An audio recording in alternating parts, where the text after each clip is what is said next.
Hi guys, അപ്പോൾ ഇന്ന് ഞാൻ ഗർഭയ്ക്ക് പോവുകയാണ്. ഈ ഡ്രസ്സല്ല, ഈ ഡ്രസ്സ് ഞാനൊരു ഡാൻസ് എടുക്കാൻ വേണ്ടി ഇട്ടതാണ്. അപ്പം ഞാൻ വിചാരിച്ചു ഇതിട്ട് തന്നെ വ്ളോഗ് സ്റ്റാർട്ട് ചെയ്യാമെന്ന്. ഇനി ചെന്ന് ചനിയാച്ചോളി ഇടണം. നമ്മൾ ഗർഭയ്ക്ക് ഇടുന്ന ലഹങ്കേനെയാണ് പറയുന്നത് ചനിയാച്ചോളിന്ന്. ഇന്നാണ് ലാസ്റ്റ് ഡേ ഓഫ് ഗർഭ. നവരാത്രിയൊക്കെ കഴിഞ്ഞു. എന്നാ കഴിഞ്ഞത്? വെനസ്ഡേ തേഴ്സ്ഡേ എന്തോ കഴിഞ്ഞു, എനിക്ക് ഓർമ്മയില്ല ആക്ച്വലി, അറിയത്തില്ല. അപ്പം അതിൻ്റെ 10 ദിവസം ഇവിടെ എങ്ങനെയാണെന്ന് വെച്ച് കഴിഞ്ഞാൽ ആക്ച്വലി എല്ലാം ഫ്രൈഡേയും സാറ്റർഡേ ആയിരുന്നു ഗർഭ, എല്ലായിടത്തും അങ്ങനെയായിരുന്നു. പക്ഷെ ഇവിടെ ഒരു ടെമ്പിൾ ഉണ്ട്, ഗുജറാത്തി ടെമ്പിൾ, അവിടെ ഉമയാദം, അവിടെ 10 ദിവസവും ഉണ്ടായിരുന്നു. ഇതിന് മുന്നേ ഉണ്ടായിരുന്നു, പക്ഷെ കറക്റ്റ് 10 ദിവസവും ഗർഭ ഉണ്ടായിരുന്നു. അതിന് ഞാൻ പോയില്ല. PMA ഒക്കെ പോയി, ഞാൻ പോയില്ല. കാരണം ഇച്ചിരി ബിസി ആയിരുന്നു. എനിക്ക് ഇപ്രാവശ്യം ഇച്ചിരി സങ്കടമുണ്ട്. കാരണം എനിക്ക് എല്ലാ പ്രാവശ്യവും പോകാൻ പറ്റില്ല. കഴിഞ്ഞ പ്രാവശ്യം ഞാൻ എല്ലാത്തിനും പോയി, ഇപ്രാവശ്യം ഒന്നിനും പോകാൻ സമയം കിട്ടിയില്ല. അതുകൊണ്ട് ഞാൻ ആദ്യത്തെ 2 എണ്ണത്തിനേ പോയുള്ളൂ. 2 പ്രാവശ്യം, ആക്ച്വലി 3 പ്രാവശ്യം പോയുള്ളൂ. പിന്നെ ഇന്നതാ ലാസ്റ്റ്, അപ്പം 4 പ്രാവശ്യം. ഇവിടെ എങ്ങനെ ഗർഭയെന്ന് വെച്ച് കഴിഞ്ഞാൽ എല്ലാം ഫ്രൈഡേയും സാറ്റർഡേയും, കാരണം എല്ലാവരും വർക്കിംഗ് ഒക്കെ ആയതുകൊണ്ട് അങ്ങനെ ഒരു പബ്ലിക് ഹോളിഡേ അല്ലല്ലോ. പക്ഷെ ഹോളിക്ക് ഇവിടത്തെ ഈ ഒരു ടൗൺഷിപ്പിലെ സ്കൂള്, ഞാൻ പോയ സ്കൂളിനൊക്കെ ഹോളിക്കൊക്കെ അവധി, ഹോളിക്കല്ല ആക്ച്വലി ദിവാലിക്കൊക്കെ അവധി തന്നു. അപ്പോൾ ഇതിനങ്ങനെ തന്നില്ല, ദിവാലിക്ക് മാത്രം. അപ്പോൾ അങ്ങനെ തരുന്നതുകൊണ്ട്, പക്ഷെ ഇതിന് തരുന്നില്ല. അതുകൊണ്ട് ഇവിടെ എല്ലാവർക്കും അങ്ങനെ പോയി സെലിബ്രേറ്റ് ചെയ്യാൻ പറ്റാത്തത് കൊണ്ട് എല്ലാം ഫ്രൈഡേയും സാറ്റർഡേയും ഗർഭ ഉണ്ടായിരുന്നു. എൻ്റെ 3 മല്ലു ഫ്രണ്ട്സ് ഇന്ന് വരുന്നുണ്ട്. മേഘ, അമ്മു, വേറൊരമ്മു ഉണ്ട്, അമ്മു, പിന്നെ എൻ്റെ കസിൻ അമ്മു അല്ല, വേറമ്മു, പിന്നെ ഹേസൽ, ഇത്രയും പേരും വരുന്നുണ്ട്. പിന്നെ പ്ലസ് ഭൂമി, എൻ്റെ ഇവിടുത്തെ ഒരു ഗുജറാത്തി ഫ്രണ്ടാണ്, അവളും വരുന്നുണ്ട്. അപ്പം നമ്മളെല്ലാവരും കൂടെയാണ് പോകുന്നത്. അപ്പം മണി 6:30 ആയിട്ടുണ്ട്. ഓൾറെഡി എല്ലാം മുഖമൊക്കെ ഡണ്ണാണ്. ഞാനങ്ങനെ മേക്കപ്പ് ഇടാറില്ല ആക്ച്വലി. ഇത് മേക്കപ്പ് ഒന്നുമില്ല, ഞാൻ എന്താണ് പറയേണ്ടത്, സ്കിൻ കെയർ മാത്രമേ ഞാൻ ചെയ്യാറുള്ളൂ. പ്ലസ് ഐലൈനർ, പൊട്ട്, ലിപ്സ്റ്റിക്, ഫൗണ്ടേഷൻ ഞാൻ ഇടാറില്ല. സോ എനിക്കിങ്ങനെ ഗെറ്റ് റെഡി വിത്ത് മീൻ ചെയ്യാനുള്ളൊരിതില്ല എനിക്ക്, അതുകൊണ്ടാണ് ഞാൻ ചെയ്യാത്തത്. ഞാൻ ആദ്യം വിചാരിച്ചു ഇവിടുത്തെ പിള്ളേർ ഭയങ്കര ബഹളം.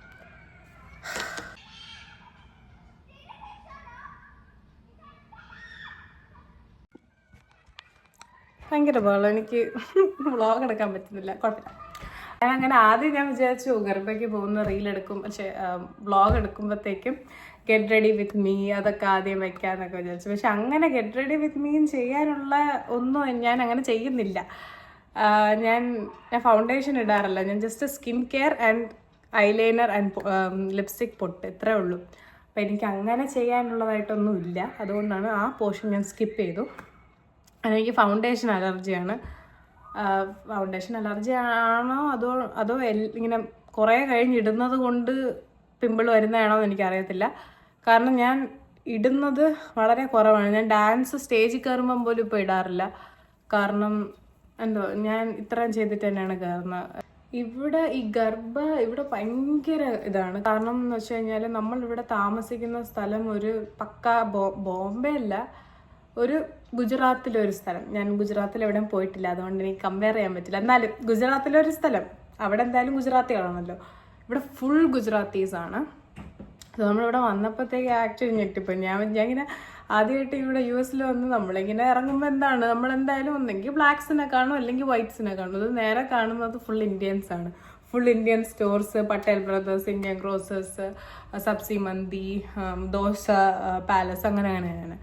അപ്പം ആദ്യം ഒരു ഷോക്കായിരുന്നു. ഇത് ഇപ്പോൾ സ്കൂളിൽ പോയപ്പോഴാണെങ്കിൽ ഫുൾ ഇന്ത്യൻസ്, വൈറ്റ്സ് ബ്ലാക്സിനെയൊക്കെ തപ്പിയ ഒരു 10-11 വരെ കാണും. അല്ലാതെ ഫുൾ ഇന്ത്യൻസ് ആയിരുന്നു, നോർത്ത് ഇന്ത്യൻസ്. പിന്നെ തെലുങ്കു ആൾക്കാരും ഉണ്ട്, ബട്ട് മലയാളീസ് കുറവാണ്, നല്ല കുറവാണ്. ഞാൻ ആക്ച്വലി ആകെ 2 മലയാളീസിനെ സ്കൂളിൽ വെച്ച് പരിചയപ്പെട്ടുള്ളൂ. അതിലൊന്നാണ് ഹേസൽ. അങ്ങനെ അപ്പം ഇവിടെ അതുകൊണ്ട് ഈ ഗർഭ ഭയങ്കര ഒരിതാണ്. നമ്മുടെ തൊട്ട് ഫ്രണ്ടിൽ ഒരു ടെമ്പിളുണ്ട്, ഉമയാദം, ഗുജറാത്തീസിൻ്റെ ടെമ്പിളാണ്. അപ്പോൾ അവിടെ 10 ദിവസവും ഗർഭ ഉണ്ടായിരുന്നു. പക്ഷെ അല്ലാതെ ഞാൻ പോകുന്ന സ്ഥലം എന്ന് പറഞ്ഞാൽ എക്സ്പോ ആണ്. അവിടെ ഫുൾ എൻ്റെ ഒരു ഏജിൽ ഉള്ള ആൾക്കാരാണ്. So it's like more fun, അതുകൊണ്ട് അങ്ങോട്ട് പോകും. ഇപ്പം നാട്ടിലൊക്കെ സ്റ്റോറീസൊക്കെ കാണുമ്പോൾ എനിക്കും ഇതിൻ്റെ ഒരു കോൺസെപ്റ്റ് അറിഞ്ഞുകൂടായിരുന്നു ആദ്യം. ഇതെന്താണ് ഗർഭ, എന്തിനാണ് കളിക്കുന്നത്, എങ്ങനെയാണ് കളിക്കുന്നതെന്നും അറിയത്തില്ല. കാരണം എൻ്റെ മനസ്സിൽ ഇപ്പം നഗാഡി സംഗീതോ അല്ലാതെ രാംലീല അതിലൊക്കെ ഉള്ള പാട്ടിൽ കാണുന്നത് പോലെ എന്നാണ് ഞാൻ വിചാരിച്ചത്. പക്ഷെ അങ്ങനെ അല്ല. ഇത് ഒരു സ്റ്റെപ്പേ ഇടത്തുള്ളൂ. ആ സ്റ്റെപ്പ് കളിച്ചുകൊണ്ടിരിക്കും നമ്മൾ. പക്ഷെ നാട്ടിൽ ഞാൻ ഇപ്പോൾ സ്റ്റോറീസൊക്കെ കാണുമ്പോൾ ഒരു കൊറിയോ ചെയ്തിട്ട് അതാണ് കളിക്കുന്നത്. പക്ഷെ അങ്ങനെയല്ല, നമ്മൾ ഒരു സ്റ്റെപ്പ് ഇടും, അതിങ്ങനെ നമ്മൾ സർക്കിൾ ഫോം ചെയ്തിട്ട് അതിങ്ങനെ കളിച്ചുകൊണ്ടിരിക്കും. പിന്നെ ആ സ്റ്റെപ്സിന് വേരിയേഷൻ വരുത്തും.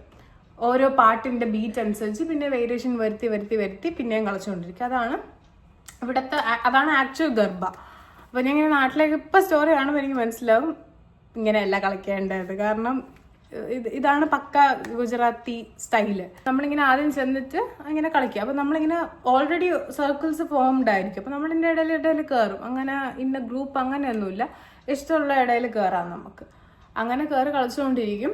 പക്ഷെ നിൽക്കാൻ പറ്റത്തില്ല. കളിക്കണമെങ്കിൽ കളിച്ചുകൊണ്ടിരിക്കണം, ഇല്ലെങ്കിൽ ഇറങ്ങിപ്പോണം. അവിടെ കുറച്ച് നേരം ഇങ്ങനെ നിൽക്കാൻ നോക്കാം. കാരണം ഇതിങ്ങനെ പൊക്കോണ്ടിരിക്കുകയാണ്. അപ്പോൾ നമ്മൾ കളിച്ചുകൊണ്ടിരിക്കണം. കുറേ കഴിയുമ്പോൾ കാലൊക്കെ കഴിക്കും. ആദ്യമൊക്കെ അങ്ങനെയായിരുന്നു. പിന്നെ ഇപ്പം കുഴപ്പമില്ല. ആദ്യത്തെ ദിവസം പ്രശ്നമാണ്. കാരണം കുറേ ഇങ്ങനെ കളിച്ച് പിന്നെ സ്പീഡ് കൂടി പിന്നെ 10, 10:30, 11 മണിക്കാണ് ആരതി. അപ്പോൾ ആരതി നമ്മൾ എല്ലാവരും ആരതി ഇത് എല്ലാവരും ഒഴിഞ്ഞിട്ട് എല്ലാം കഴിഞ്ഞിട്ട് ഒരു 10-15 മിനിറ്റ് കഴിയുമ്പോൾ വീണ്ടും തുടങ്ങും. അതാണ് അടിപൊളി. അതാണ് 3:30 വരെ എൻഡ് ചെയ്യണത്. അത് ആദ്യം സ്ലോ ആയിട്ട് ഇങ്ങനെ തുടങ്ങിയിട്ട് പിന്നെ ഫാസ്റ്റാണ്. അപ്പം അതാണ് ആക്ച്വൽ ഗർഭ എന്ന് പറയുന്നത്. എന്തായാലും ഞാൻ ഡ്രസ്സ് ചെയ്തിട്ട് ഔട്ട്ഫിറ്റ് കാണിച്ചു തരാം. ഇന്നത്തെ പ്ലാൻ എന്താണെന്ന് വെച്ച് കഴിഞ്ഞാൽ, മേഘ എൻ്റെ ഫ്രണ്ട് അവളിങ്ങ് വരും. എന്നിട്ട് നമ്മൾ രണ്ടുപേരും കൂടെ പോവും. അവിടെ പോയി ഗർഭയൊക്കെ കളിച്ചിട്ട് രാത്രി അവളെയും കൊണ്ടുവിടും, ഹേസലിനെയും കൊണ്ടുവിടും. തിരിച്ചു വരും. വരതയായിട്ട് മയൂക കാണുമെന്ന് എനിക്കറിയത്തില്ല. വരതയായിട്ട് കല്യാണത്തിൻ്റെ ഡാൻസിൻ്റെ കൊറിയോ ചെയ്യുകയാണ്. ഓക്കെ, സോ ഇതാണ് ഇന്നത്തെ പ്ലാൻ.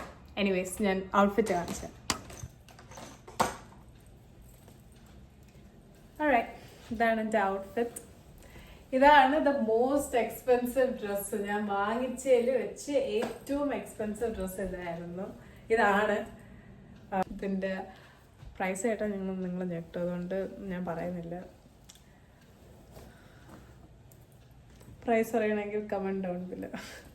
ഇത് ഇവിടെ നിന്ന് ഞാൻ വാങ്ങിച്ചതാണ്. And it's all hand embroidery from Rajasthan, I guess.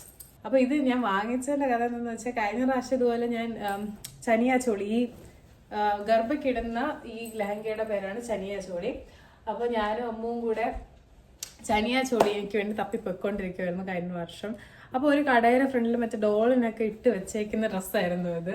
Plus എല്ലാം ഇങ്ങനെ ഒരു മറ്റേ ഹിപ്പ് ചെയിന് എല്ലാം കെട്ടി കറക്റ്റ് ഇങ്ങനത്തെ. ഇത് ഞാൻ ഇപ്പോൾ വെറുതെ വെച്ചേക്കാണ്. കുറച്ചും കൂടെ കുട്ടി പ്ലീറ്റ്സ് എടുത്ത് നല്ല ഭംഗിയായിരുന്നു കാണാൻ. മറ്റേ മെറ്റൽ ജ്വല്ലറീസ് ഒക്കെ ഇട്ട് അടിപൊളിയായിട്ട്. അത് കണ്ടപ്പോഴേ ഞാൻ അമ്മൂനെ തോന്നി ഇത് ഞാൻ വാങ്ങുമെന്ന് പറഞ്ഞു. അപ്പോൾ അമ്മൂന് നല്ല പൈസ ആയിരിക്കും, തന്നെ വാങ്ങൂലെന്ന് പറഞ്ഞു. പിന്നെ ഞാൻ എൻ്റെ മനസ്സിനെ പറഞ്ഞ് ഓക്കെ ആക്കിയിട്ട് ഞാൻ ഈ ഡ്രസ്സ് വാങ്ങിച്ചു. ഇതും കൂടെ കണ്ടപ്പോഴത്തേക്ക് ഐ വാസ് ലൈക്ക്, ഇതെന്തായാലും ഞാനിനി എത്ര വണ്ണം വെച്ചാലും എത്ര വർഷം കഴിഞ്ഞാലും എനിക്ക് ഈ ബ്ലൗസ് ഇടാം. ഈ സംഭവം എനിക്ക് എപ്പോഴും ഇടാം. കാരണം ഇതുള്ളത് കൊണ്ട് നമുക്ക് അഡ്ജസ്റ്റ് ചെയ്യാൻ പറ്റും. സാധാ ബ്ലൗസ് പോലല്ലോ, നമുക്കത് കെട്ടി അഡ്ജസ്റ്റ് ചെയ്യാൻ പറ്റുന്നതുകൊണ്ട് ഇത് ഞാൻ എത്ര വണ്ണം വെച്ചാലും മെലിഞ്ഞാലും ഇടാൻ പറ്റുന്ന ഒരിതാണ്. ഞാൻ വിചാരിച്ചു എന്തായാലും വാങ്ങാമെന്ന് വിചാരിച്ചു. അങ്ങനെ വാങ്ങിച്ചൊരിതാണ്. അപ്പം ഞാൻ ലാസ്റ്റ് ഡേക്ക് ഇടാൻ വേണ്ടി വെച്ചേക്കാണ്. ഓക്കെ, ഇനി ബാക്കി റെഡിയാവാം.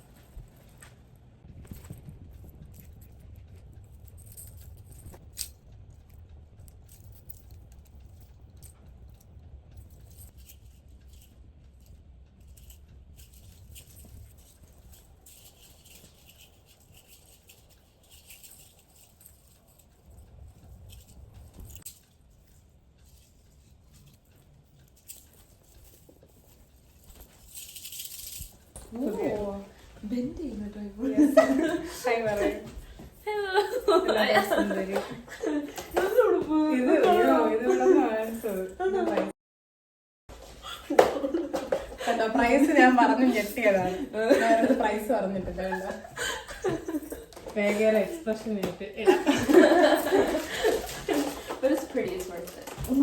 പറഞ്ഞ് നമ്മളോട് വരണമെങ്കിൽ വാ, അല്ല മേഘനോട് വരണമെങ്കിൽ വരാൻ മതി. അപ്പൊ സിറ്റിന്നാണ് പറഞ്ഞത്.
കണ്ണാടി കണ്ടിട്ടില്ലാത്ത പിള്ളേരാണ് നമ്മൾ. ഇവിടെ നിന്നൊരു ഫോട്ടോ എടുത്താലോ? നമ്മൾ ഡ്രൈവ് ത്രൂ വഴി 3 ബിഗി ബാഗ്സ് വാങ്ങിച്ചു. കാരണം അകത്തിനി കയറ്റത്തില്ല. ഒരു മണി എത്ര മണി 10 മണി കഴിഞ്ഞ് കഴിഞ്ഞാൽ അകത്തോട്ട് കയറ്റത്തില്ല. ഡ്രൈവ് ത്രൂ മാത്രമേ പറ്റുള്ളൂ. നമ്മൾ ഡ്രൈവ് ത്രൂവിലാണ് പോകുന്നത്.